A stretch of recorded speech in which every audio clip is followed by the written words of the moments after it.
nobody knows that. We don't know how the world will look in 5 or 10 years' time. But I would say I believe the euro will survive. Now the question is, in what form? Maybe there will be a euro like a US dollar. We have a US dollar.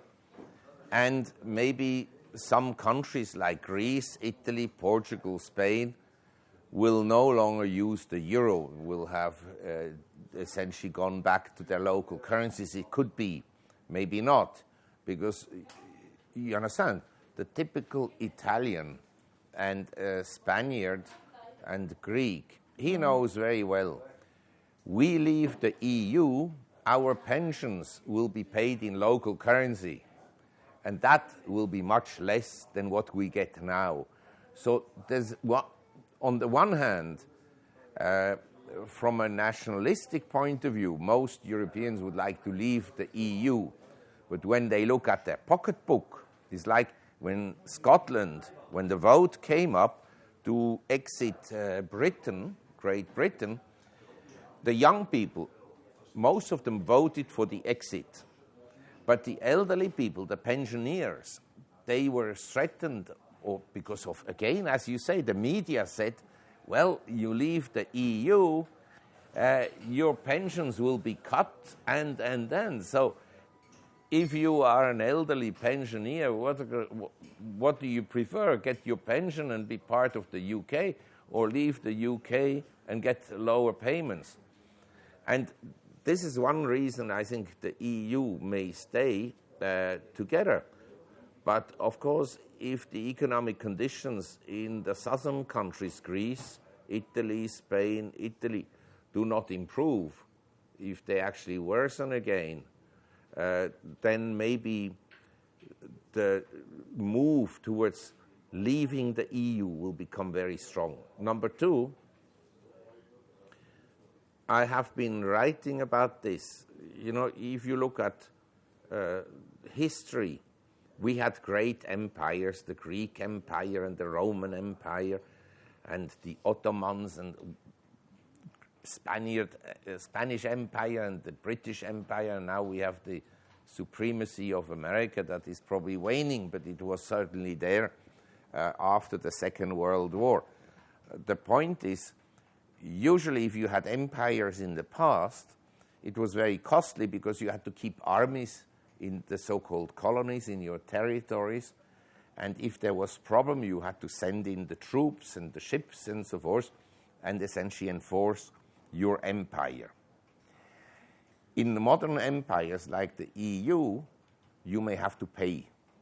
It's not sending armies to Greece, but basically you have to pay that Greece stays in the empire. And then comes the question, the Germans, how long are they going to be willing to pay for it? Because it comes out of taxpayers' money. You understand? The politicians, they don't pay it.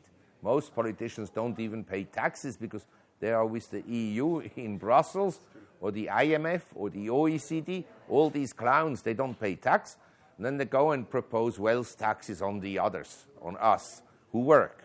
They don't work, don't pay tax, but the others should pay tax. Okay. But basically, the taxpayer in Germany, one day he will say, well, we don't like the policies of Mrs. Merkel and these policies. And this is happening in America. They don't particularly like Donald Trump, but they like the fact that he points the finger at all these others that have abused the system so badly. And my sense is that we could have not necessarily revolutions in the sense that you have, armies fighting against each other in Germany and France, like in the French Revolution and so forth. But what we could have is, through the democratic process, people saying, we're just fed up with these bureaucrats in Brussels and the ones in Berlin. And the policies that always lean on America. We are sovereign nations. We want to be free. And even it costs us something. We in Switzerland, we're not part of the EU, but de facto, through the back door, Switzerland has become essentially an EU member. And the Swiss, they fought for independence for the last 800 years. And now suddenly they're like, they accept everything. They have no fighting spirit anymore. Yes. But the haircut and the default will occur regardless. Yes. I mean, even the IMF accepts the fact that Greece, the Greek debt has to be reduced somewhat. Yes. What they've done lately is the EU lends money to Greece, and Greece can then pay the ECB and the IMF. It's a complete joke. It's a complete joke. It's like if you borrowed money from me, $1,000. After 1 year, you say, Mark, look, I can't repay you and I can't pay the interest.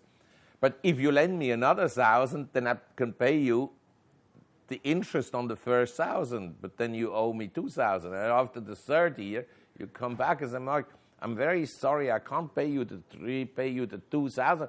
But if you lend me another 1,000, I can at least pay you the interest on 2,000. And so the game goes on.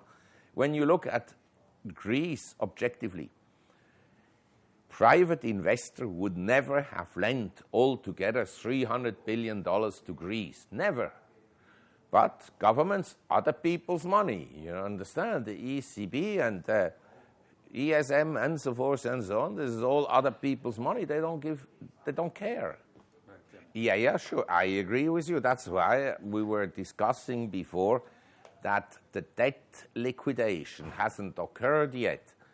I mean, I'm less concerned about, say, Spain, Italy, France, and Greeks defaulting than a big one defaulting. You understand? The US is not in a very good position either. If you look at their unfunded liabilities, and in America, many cities are basically bankrupt, as well as some states or semi-states like Puerto Rico. And then have a look at Japan. The Japanese situation is very serious in the long run, because if interest rates, they are now on 10 years JGBs 0.3%. Okay. But already at these very, very low rates, Japan pays, I think, close to 45% of tax revenues go to payments of interest on the debt. Now, if interest rates went up on JGBs to, say, 1%, all the tax revenues would have to be used to pay the interest on the debt. So, in my view, Japan has no other option but to print money or default. And that will then imply that the yen will become weaker and so forth. I mean, the whole system in the world is in a complete mess. But so far, the central banks and the authorities were able to paint fresh paint on the cracks. And so they're not that visible. And don't forget who actually has something to say in economics. Most of the people, they are university professors, but they're somewhat linked to the Federal Reserve or to another central bank through consultancy arrangements and so forth. Basically, they're bribed to support the system. Number two, the financial system consists of money managers, hedge funds, the large long bonds, long equities funds like Fidelity and PIMCO and.